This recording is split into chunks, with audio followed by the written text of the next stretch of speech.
Paranormales. Yo quiero una sección fija con José Manuel García, experto paranormal. José Manuel, es compañero de Canal Sur. Escúchame, yo quiero una sección fija contigo. Vamos a escuchar lo que tú has podido grabar en esa casa del Rocío.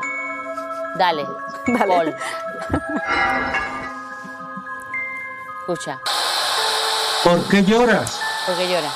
¿Por qué te lamentas?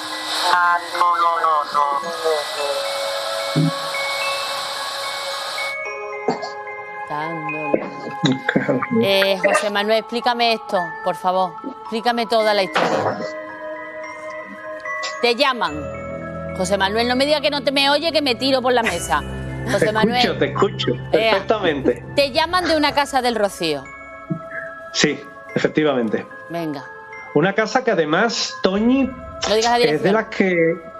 Es de las que suelen, luego te la digo, es de las que suelen alquilar para cuando se produce todo lo que es la romería del Rocío, es decir, que es una casa que está en uso. Sí.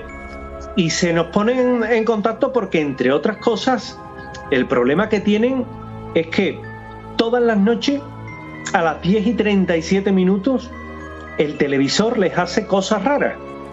Que esto no es anormal, esto viene a pasar en otros muchos sitios. Al principio creían que, bueno, lo típico, el televisor está mal programado, el televisor tiene algo metido para que salte, le buscas una explicación lógica porque a lo último que se recurre es a un tema paranormal, ¿verdad? El problema es que en cierta ocasión, no, te estoy hablando de hace 3 semanas, pulsan lo que es ella, en este caso la propietaria, apaga la televisión se enciende, ella la vuelve a apagar y estando apagada se forma una imagen en lo que es la pantalla. Eso es lo que nosotros llamamos una psicoimagen. Ejemplos de esto hay que te podrías quedar súper sorprendida. ¿Qué imagen es decir, era?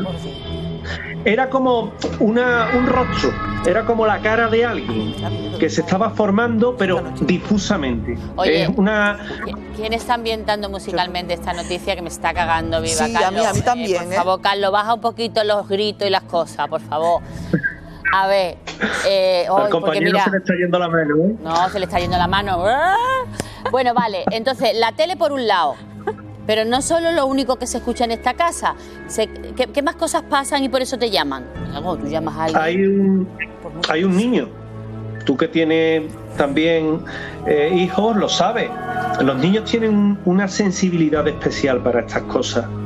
Y el niño lo que decía es que veía al abuelo, al abuelo que está muerto, lo veía de pie en la habitación o sentado en una sillita que tiene en el cuarto y que llegaba a hablar con él, que le decía que estaba orgulloso de él, que lo cuidaba y de alguna manera el niño al principio se calla hasta que lo verbaliza. ¿Sabes de la inocencia de un crío? Es decir, un niño no tiene maldad y se lo dice a su madre: mamá, el abuelo está en la habitación y dice que nos cuida, dice que nos protege.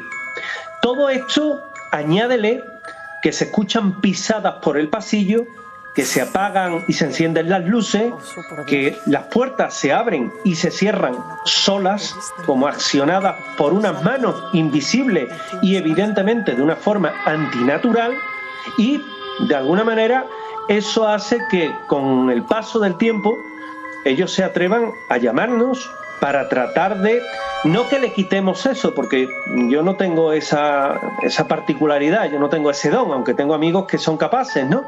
Pero sí es cierto que por lo menos poder demostrar que algo hay. Y fue cuando entramos a investigar y grabamos precisamente esas psicofonías que bueno, usamos diferentes métodos de grabación y yo creo que se escuchan bien y son bastante claras. Por favor, Carlos, quita esta música, te lo pido por favor. Vamos a escuchar esa psicofonía Marilu le va a dar. Que ha grabado Sí, José Manuel García, yo también.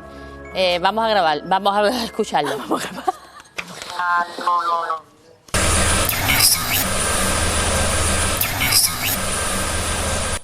Yo no soy. Yo no soy. ¿Ante qué pregunta era yo no soy? Cuando estaban tocando uno de los detectores que teníamos precisamente utilizando, surge una voz que dice yo no soy, como si hubiera dos presencias en la casa. Porque de hecho, fíjate Toñi, qué curioso, uno es el abuelo que se manifiesta en la casa y otros son las risas y los llantos infantiles que hemos escuchado en ese mismo sitio, sin necesidad de aparato. Y esa voz parece una voz infantil. Carlos, por favor, deja de meterme baterías y cosas, por favor, te lo pido, por favor. Ay, Dios mío.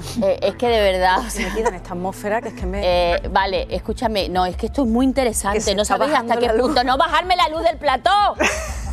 A ver, José Manuel, aparecen, por un lado, el abuelo del niño, que puede estar identificado, Sí. que yo creo en Sí. esto, ¿eh? Y además os digo una cosa, los que se quedan, José Manuel, ahí en ese limbo, ¿se quedan porque lo están pasando mal o se quedan para protegernos? Porque yo sí, si mi hija me dice estoy viendo al abuelo, yo estaría encantada de que estuviera de alguna manera, no sé, a mí me encanta. Tienes dos opciones, ¿no? Hay ocasiones en las que esas presencias se quedan porque no tienen La paz. no tienen certeza de muerte, no saben que se han muerto. Ah, no. Entonces Porque se permanecen vayan en ese tranquilos. lugar. Y te puedo poner ejemplos muy gráficos en instituciones muy importantes de nuestra tierra, donde desde gerentes, directores generales y políticos lo han visto. Pero no se Yo no atreven a hablo por decirlo hablar. porque claro, tú esto lo cuentas en el Parlamento de Andalucía y te tienes que ir a tu casa después de esto. ¿cómo ha ido? Claro, porque no es... Precisamente en el Parlamento de Andalucía es muy famoso el espectro de Sor Úrsula, que han visto muchos parlamentarios, en su día Luis Carlos Rejón, Plácido Fernández Viaga, Manuel Fernández, podría seguir, ¿eh? Vale. Y han hablado precisamente de ese fantasma, es decir, que es una de las instituciones que se sabe, como también se sabe del José Palacio Manuel, de San Telmo. me da mucho coraje porque esto marca, nos quedamos sin tiempo y me tengo que ir. Pero yo te Esto es así. pondría aquí Una parte o sea, dos. una parte 2. Esto necesita una parte 2. Me voy, urgente. Me está esperando Teodoro León Gros a esta hora, que ya le he quitado algunos segundos.